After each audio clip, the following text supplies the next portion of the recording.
Oke, bayangkan jika abis ini dunia udah kiamat. Gak ada lagi listrik, gak ada lagi suara.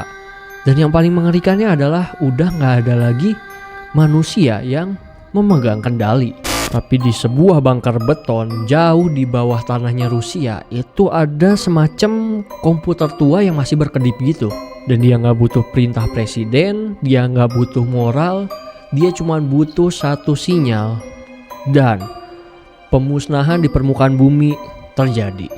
So di Friday 13 kali ini gue bakal bahas salah satu rahasia militer paling menakutkan dalam sejarahnya manusia. Sebuah sistem yang dirancang buat membalas dendam dari alam kubur.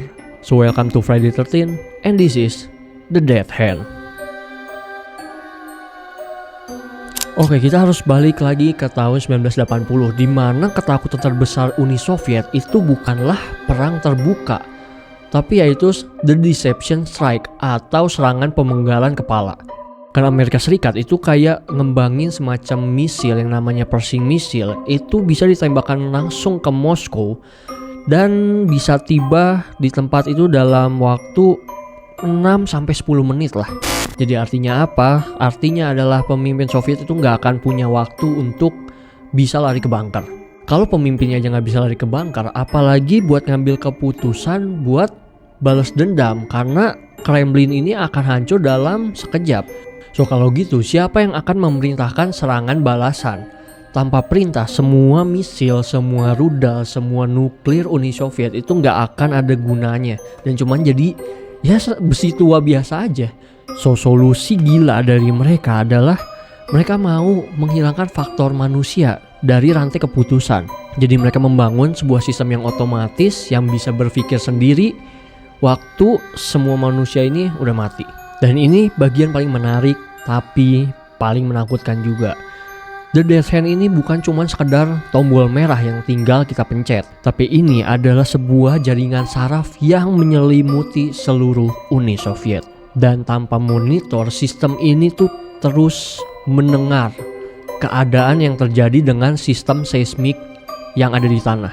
Dan sensor seismik ini gunanya adalah untuk memantau kayak getaran tanah, untuk memantau udara gitu, kayak kalau sampai terjadi ledakan. Dan dia juga tugasnya adalah untuk memantau tingkat radiasi.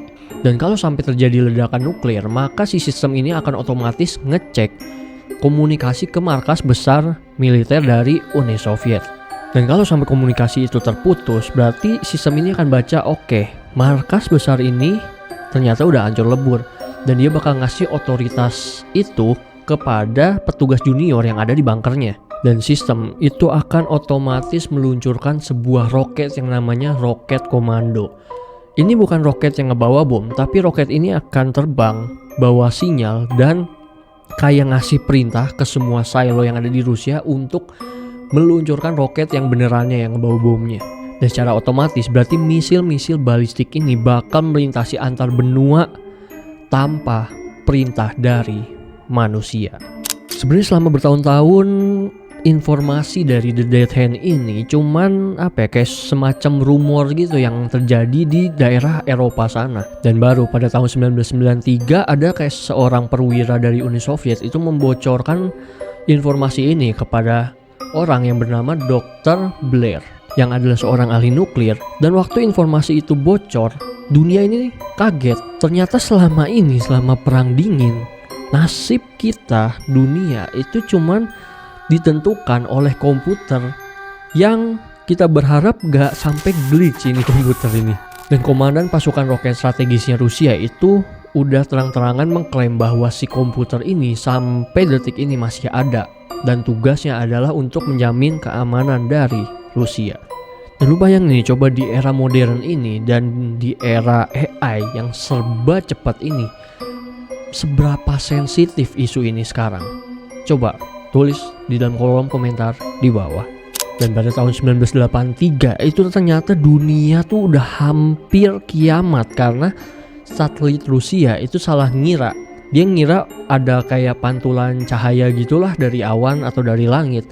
Dikira pantulan cahaya itu adalah misilnya Amerika.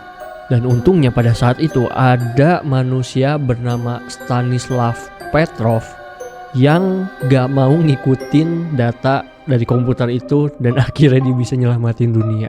Tapi masalahnya dari sistem The Dead Hand ini gak ada orang dengan nama Stanislav Petrov. Yang ada hanyalah algoritma. Dan kalau sampai algoritma ini mendeteksi adanya gempa bumi yang gede banget, atau ya ada peristiwa-peristiwa yang indikasinya adalah serangan nuklir, maka mesin ini bakal ngejalanin tugasnya tanpa ragu sedikit pun. So, manusia ini udah menciptakan satu mesin yang kalau sampai penciptanya mati, musuhnya pun harus mati. The Dead Hand adalah bukti kalau yang namanya mesin itu bisa menjadi pelindung, tapi sekaligus bisa juga menjadi sebuah algojo. Mesin ini bisa mencegah terjadinya perang, tapi di satu sisi mesin ini juga bisa mengakhiri perang dengan cara yang paling tragis. Dan sampai hari ini mesin itu masih bernapas di bawah tanahnya Rusia. Dan ya, kita harap sinyal itu sih gak akan pernah datang. So, apakah kita bakal menyerahkan masa depan planet ini kepada sebuah mesin?